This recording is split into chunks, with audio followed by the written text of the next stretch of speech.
কি ওইগুলো যে গাছে ওগুলো বাড়ি যাবে। তো সাবধানে পাথর আছে এখানে,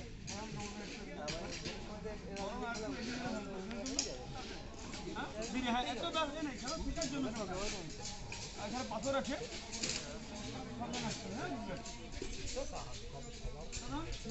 রাম রাম রাম রাবণ। আমি যখন বলবো রাম কোনটা, রাম বলতে রাবণও বলতে পারি। রাম বললে রামকে তাড়াবে, আর রাবণ যদি বলি রাবণকে তাড়াবে। শুতে হবে ওই দাগের মধ্যে, ওই দাগে পেরিয়ে গেলে মারা যাবে যে কাউকে। এই দুই তাড়াবে ওকে, রাবণ বললাম এরা ছুটবে, তারা ছুটবে, আর রাম ওদেরকে মারবে। আর রাম বললে রাম ছুটবে, রাবণ মারবে। হ্যাঁ হ্যাঁ অবশ্যই। ছুঁয়ে দিতে হবে, ঠিক আছে না? যারা মারা গেছিল রাবণ বললাম, আপনারা তিনজনকে ছিলেন, আমার তিনজন রাবণ ছিলেন, থাকলো তিনজন। আবার রাম বললাম, আপনাদের চারজনকে মারলো, চারজন বাইরে যাবেন।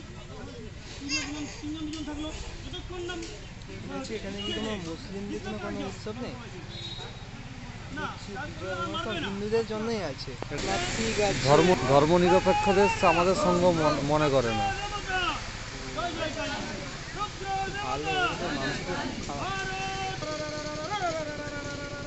কারণ এটা তো হিন্দুত্বের দেশ। আপনি কি জানি না? আপনার বাড়ি কোথায়? আমার বাড়ি তকিনগর, দাঁতন তকিনগর, সরাই বাজারে গেছে। আপনি কি এই সঙ্গে সঙ্গে যুক্ত? হ্যাঁ বলছি যে এটা আপনার মেয়েদের